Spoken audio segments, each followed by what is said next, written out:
This is Democracy Now!, democracynow.org, The War and Peace Report. I'm Amy Goodman. New York City's chapter of the Audubon Society has officially changed its name to the NYC Bird Alliance. John Audubon, the founding father of American birding, was a 19th century French-American naturalist and a slaveholder who espoused racist views. In March, the National Audubon Society voted to retain the Audubon name. That set off a revolt among leaders of local chapters of the society. On Thursday, Democracy Now!'s Nermeen Sheikh and I spoke to Christian Cooper, longtime board member of New York City Bird Alliance. He's also a longtime LGBTQ activist and served as co-chair of the board of directors of GLAAD in the 1980s. In May of 2020, Christian Cooper made national headlines after a white woman in Central Park called 911 on him, falsely claiming that Cooper, who's black, was threatening her life. The woman, Amy Cooper, no relation to him or me, made the call after Christian Cooper asked her to follow park rules and put her dog on a leash. They were in an area of the park popular with birders. Video of the incident went viral in part because it happened on the same day that police in Minneapolis murdered George Floyd. Christian Cooper went on to write a memoir titled Better Living Through Birding, Notes from a Black Man in the Natural World. The paperback has just come out. He also hosted the National Geographic episode series, Extraordinary Birder, for which he just won a Daytime Emmy Award in the Outstanding Daytime Personality category. I began by asking Christian about the NYC Bird Alliance's decision to drop the Audubon name. So there's a couple of things you have to know about the Audubon name as sort of background. There's the National Audubon Society, of which the organization I'm in is a chapter, but there are many, many organizations that use the name Audubon, and they're not necessarily all affiliated with each other. So, you know, there's various Audubons that have nothing to do with National Audubon. So there's that. And then the other thing you need to know is that when the name Audubon was first assigned to a North American birding organization, it was by a bunch of ladies who lunch who decided to create a bird conservation organization, which is great, but Audubon was 50 years dead. He had nothing to do with the founding of the organization. It was these ladies who said, yeah, we'll name it after him because he was a major part of North American birding and making it so visible. So his name being attached to the organization, he really didn't have anything to do with the organization itself. And then there are lots of different organizations that use the name Audubon. So National Audubon decided not to change the name, and a lot of us chapters said, you know what? We're going to go and change our names anyway. So it's been sort of almost like dominoes. A lot of chapters have sort of settled on the name Bird Alliance, which is wonderful because it means that at least on the ground, the network is changing bit by bit and settling on a common name. So I know. But tell us more about who John Audubon was. Oh yeah. Well, first of all, what you can't take away from him is that he put birds, North American birds, on the map. And that was principally through his amazing art. We're lucky enough to be in New York City, where the New York Historical Society has the original Audubons, not the original prints, the original paintings. And I was lucky enough to see those at the New York Historical Society, and they are astonishing. They're gorgeous. You can't take that away from the guy. You do have to put an asterisk on it, which says, yeah, and his work was funded by the trafficking in other human beings. And it's that part that makes it very difficult for us looking forward when we're trying to diversify birding, which traditionally has been a very, very white activity, in the most diversity in the world, or certainly in the country. So this name became an impediment to our efforts to diversify. And because we're trying to look forward, we're like, yeah, we got to ditch it. We got to lose it. We got to get a name that doesn't present a barrier to everybody's participation. We're throwing the doors open for everybody and saying you're all welcome in birding. But the National Audubon Society has not decided to go this route. What are the chapters? Some like Seattle. Right. Seattle has picked a new name. Wisconsin, a couple of Wisconsin chapters have picked a new name. Illinois has picked a new name, or Chicago has picked a new name. I lose track. There have been so many that have have changed names, and a lot of us, though not all of us, have settled, oh, Georgia picked a new name, but a lot of us have settled on Bird Alliance as the new name. So we are now the NYC Bird Alliance, and the hope is that, and the idea is not, to erase Audubon, to cancel Audubon. You can't. The man's history is what it is. Like I said, you've got to give it an asterisk, but it's there. It's real.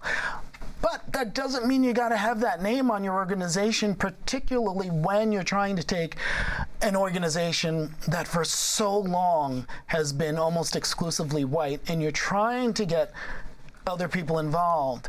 You don't, for example, imagine you were a country club that had a history of excluding Jews. And you're like, oh my goodness, we got to change that. We've got to invite some Jews. Hey, guys, don't you want to join the Joseph Mengele Country Club? How many Jews are you going to get? You're not. That's kind of what we were facing with Audubon. So it's not a matter of erasing him. The history is still there. It comes with an asterisk, but it's there.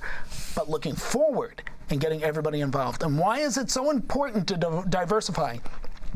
Not just because it's the right thing to do, but because we have lost 1/3 of our birds in North America. I'm not talking about species, I'm talking about raw numbers. The populations are down in my lifetime. I know this because I go out there and I bird and I feel it and I see it, and we all do. We have lost 1/3 of the birds in North America just in my lifetime since I started birding when I was about 10 years old.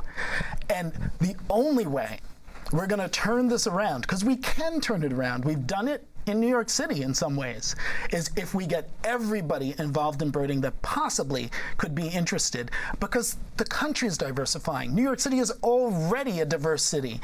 If we don't have all hands on deck, we're not going to be able to save the birds.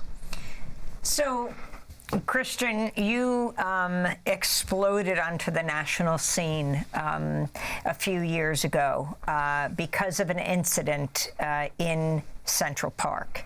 And let's go back to that day. We're talking about Memorial Day 2020. So it's in the height of the pandemic. Everyone is masked. There are no vaccines. It is horrifyingly also the day that George Floyd was killed. But when you were out in Central Park that morning, he was still alive. And we want to turn to what happened on that day. Describe to us what time you went out in the morning and what you were doing, and then what happened.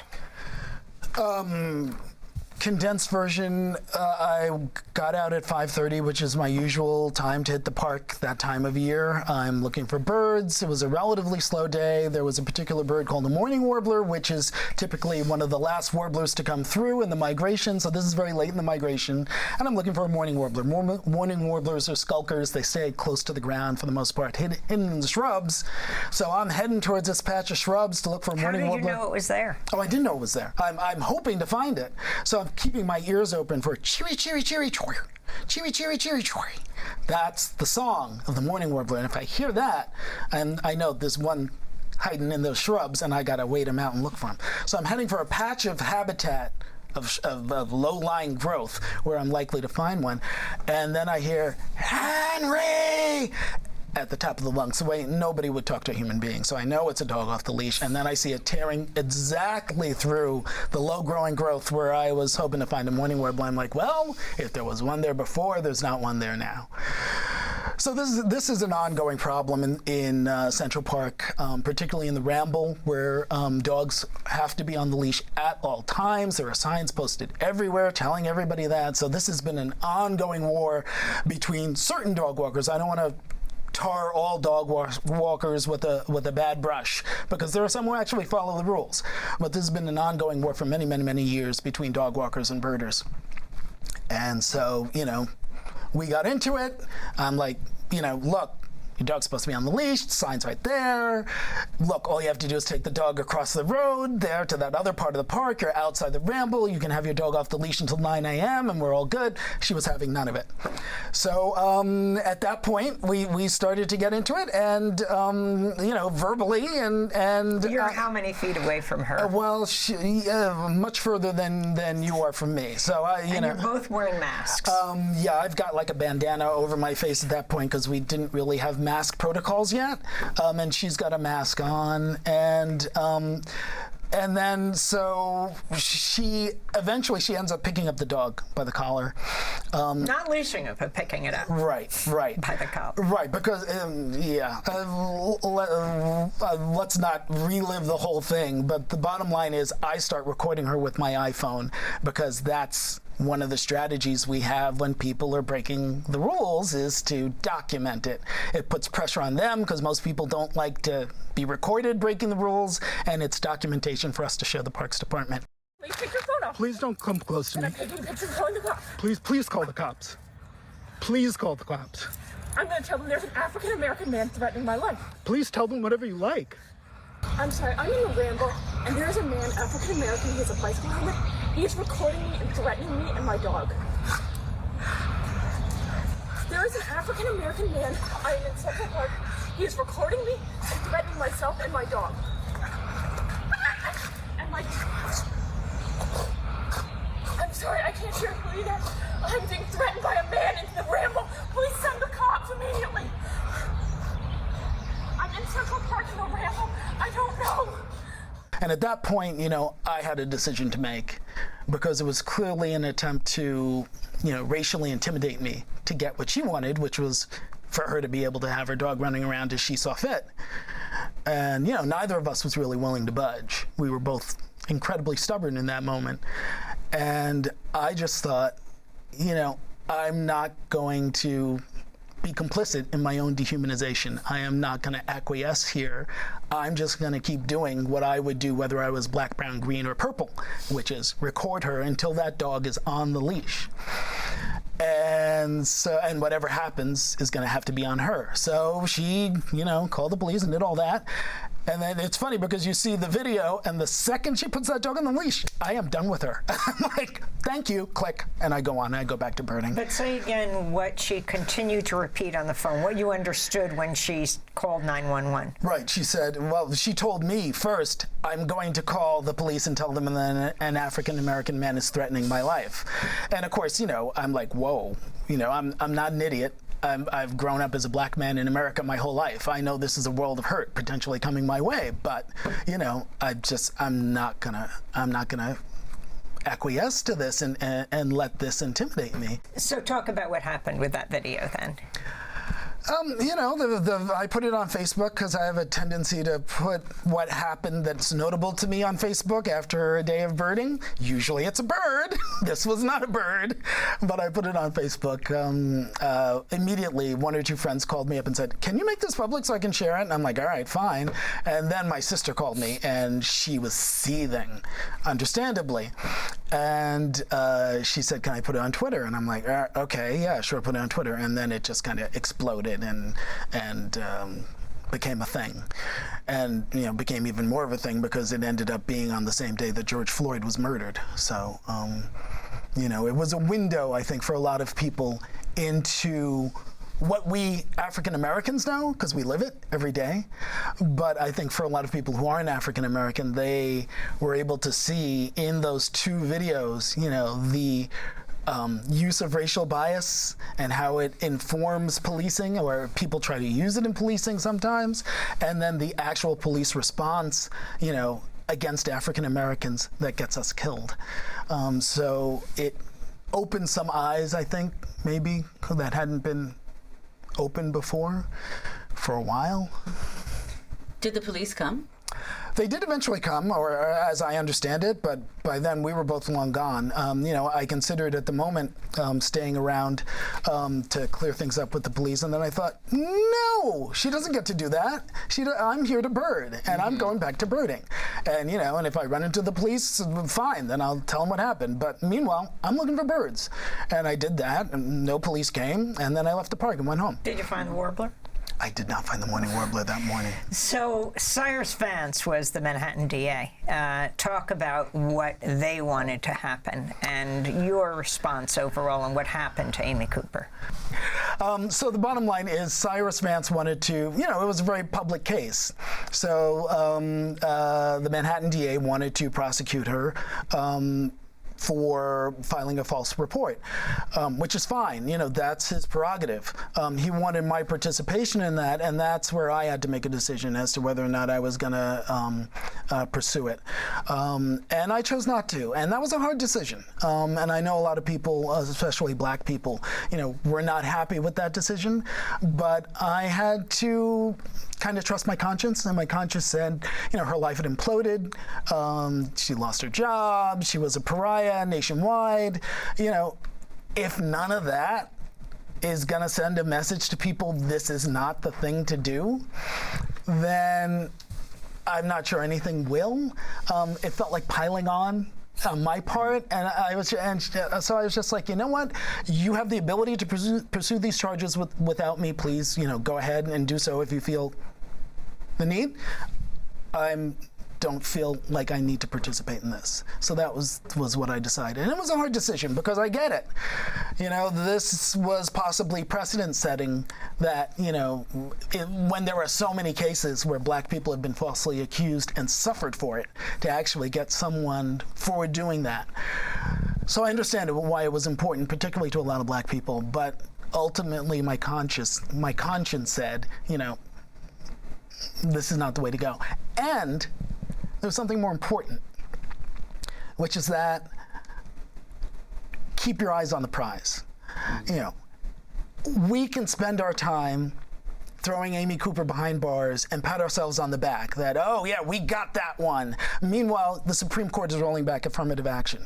And, and Florida is changing education on black people so that it's, a happy, sunny time, for 300 years.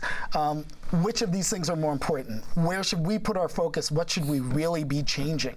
Meanwhile, the people in Washington, D.C., the largely black and brown population in Washington, D.C., still don't have representation, even though there's more people there than in all-white Wyoming and all-white Vermont.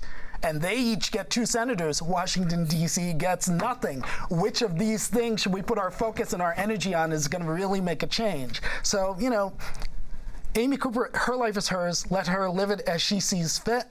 Whatever she makes of it from here on in, judge her by that, and it's up to her. But my energy was focused on eyes on the prize, making real progress for us.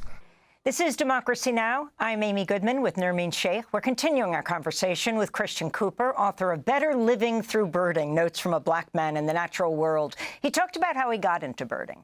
My father was a science teacher for his whole life, and for a good stretch of that, a biology teacher. So nature was always very important to him, and he took us camping a lot as kids. So nature was always very important in our household. For me, for whatever reason, it took the particular form of birds. I built a bird feeder and put it up in the backyard, and I saw this bird coming to it, and it was all black with a patch of red on the wings, and I was like, I've discovered this new species of crow. And I was like excited with my, tour de force of youthful scientific discovery, and then found out it was a red-winged blackbird. But it's still one of my favorite birds to this day. And that's what you would call my spark bird, which is in the lingo of bird watchers. That's the bird that gets you started birding. And after that, it was just sort of like going down the rabbit hole.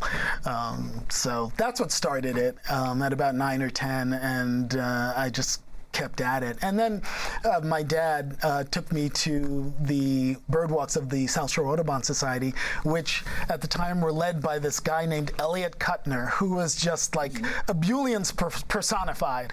And he took one look at me and my interest in birds, and he was like, this one's mine. And from then on, it was great. He nurtured that interest. Well, how did it come to serve as a kind of, because you mentioned that several times in the book, as a kind of refuge from the different forms of marginalization or exclusion that you felt, both as a black man and also as someone who's queer? Yeah, and also it was a part of the marginalization, ironically, because, being a birder in the 70s in junior high and high is not going to make you the most popular kid on the planet. Right. No, but what it is, and this is true for everybody, I would say, is that birding forces you outside of yourself. whatever your woes are. For me, it was, being in the closet, because I know I was gay from like the age of 5.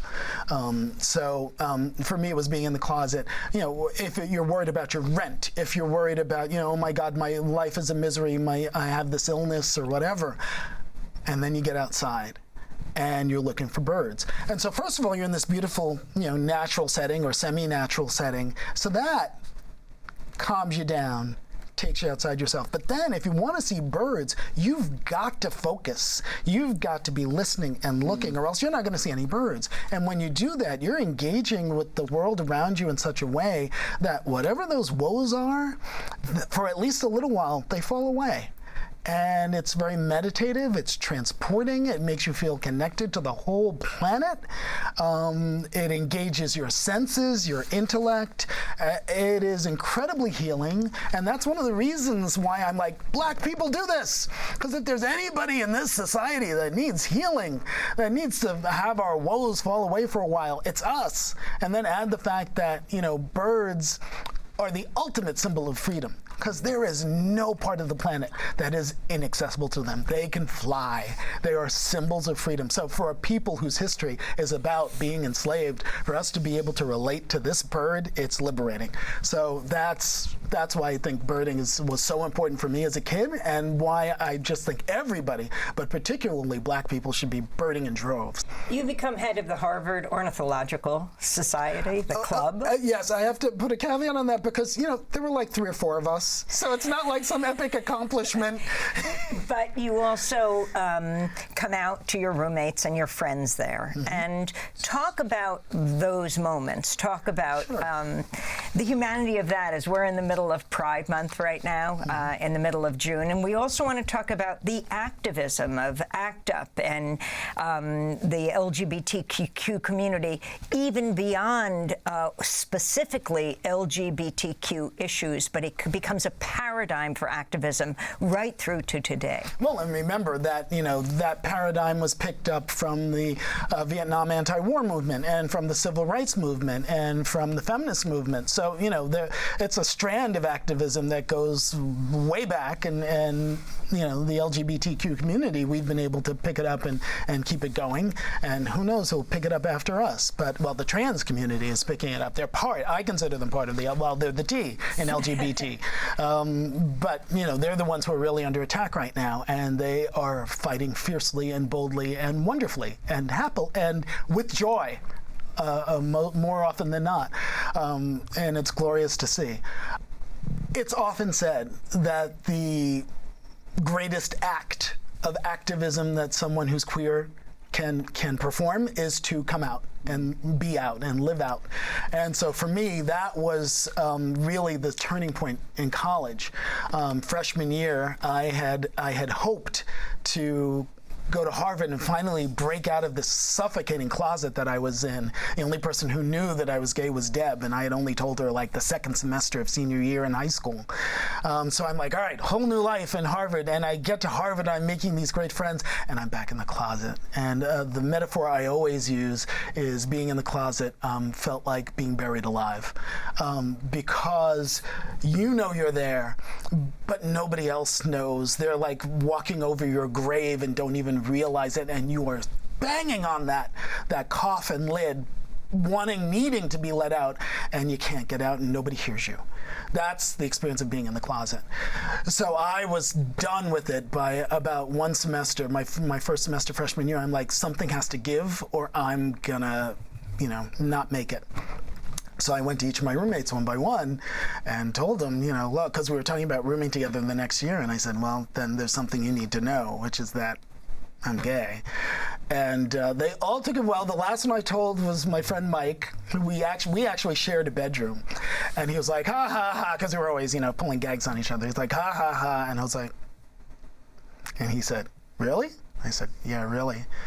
And there was this pause where you could see his brain kind of working through it. And then finally he said, it's cool.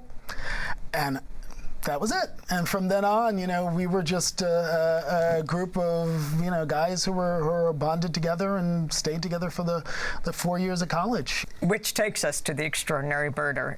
Talking about television for a minute, you have now starred in this National Geographic series, and congratulations for getting this Daytime Emmy in the Outstanding Daytime Personality category. So despite what you say, you are an extraordinary birder. Well, you haven't seen my nighttime personality. It's horrifying. Well, I want to turn to the introduction that plays at the beginning of each episode of Extraordinary Birder. Look at all those ravens. I'm Christian Cooper, and I am a birder. Oh, that was cool. My dad was a biology teacher and gave me my first pair of binoculars when I was about 10 years old, and I never put them down. Wow, not something I've seen in my life. Now I'm traveling the globe to explore the world of birds. That's amazing. It's like a cloud and their relationship with us. Those of us who don't have wings. Hold this. And along the way, I'll show you what I adore about these crazy smart.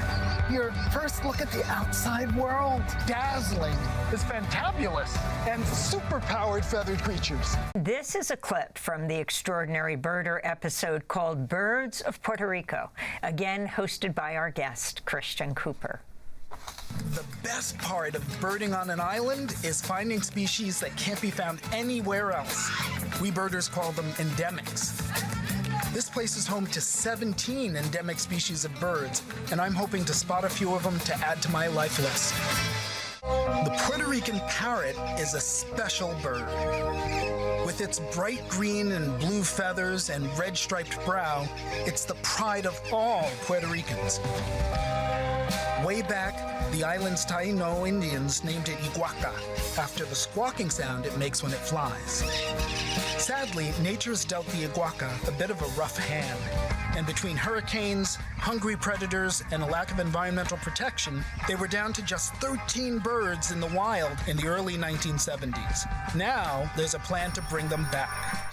A clip from Extraordinary Birder, National Geographic series.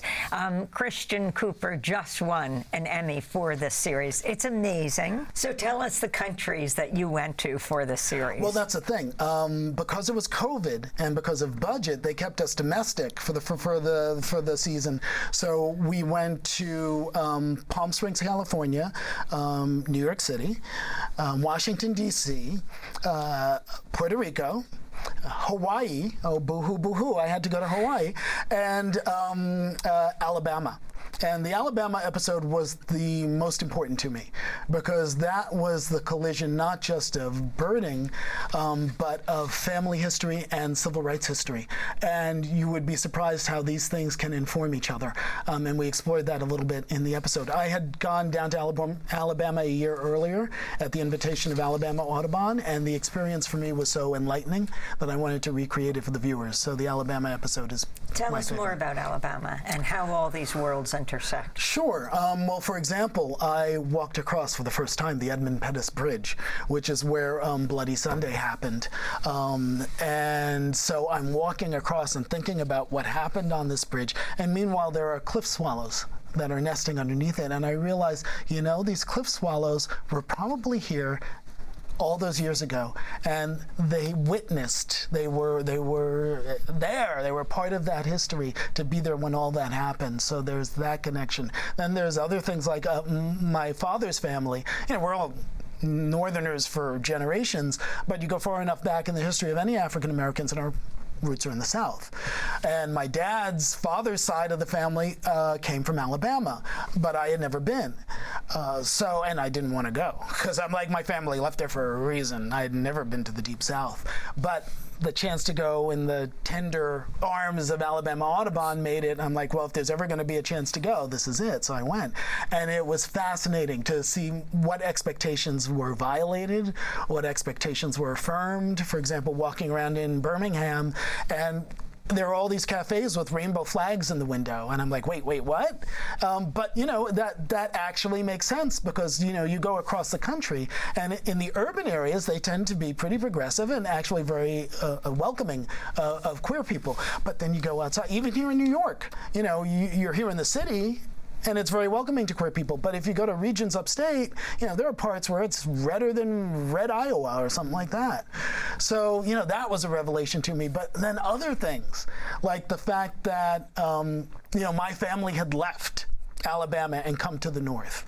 Why? Because there was that was part of the Great Migration, when black people left the South for opportunity in the North, economic opportunity, jobs, and to escape oppression. That's exactly what birds do every year. That's why they migrate. They leave the South for the North because there are resources in the North that they can exploit to raise their young and be more successful and pass on a better life to the next generation. That's why black people left the South. And we even use the same word, migration, for the birds, the Great Migration for black people.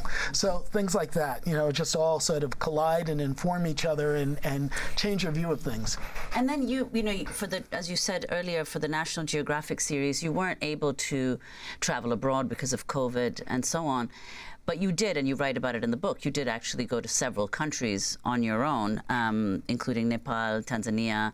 You said earlier that you'd also been to Belize.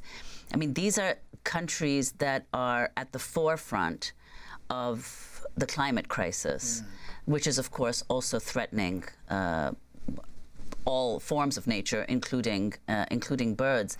So if you could say a little about what you saw in these places, and this is obviously a limited number, I imagine you've been to many other places to bird, and the concerns you have about the climate crisis and the threat that it poses to bird life.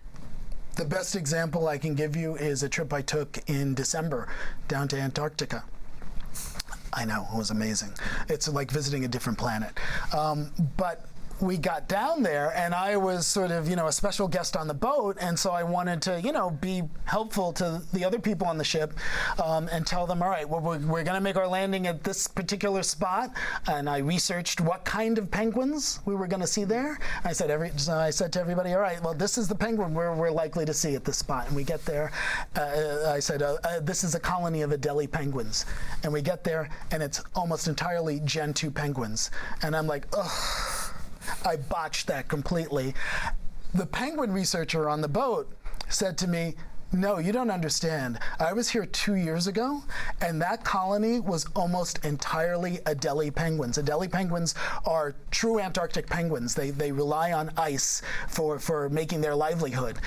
Gen 2 penguins are what they call sub-Antarctic penguins, and the lack of ice is what lets them spread. So the fact that in 2 years, that colony had converted almost entirely from Adelie penguins, the Antarctic penguins, to Gen 2 penguins is a sign of just how quickly climate change is happening, particularly down there, because it's changing faster at the poles than any place else. So we were able to see in real time ourselves that our climate is changing way faster than most creatures can adapt. And, there will be winners and losers. Gen 2 penguins, at least for a while, are going to, have an advantage. But what's scary is that most species can't adapt to change successfully that's that fast, including us.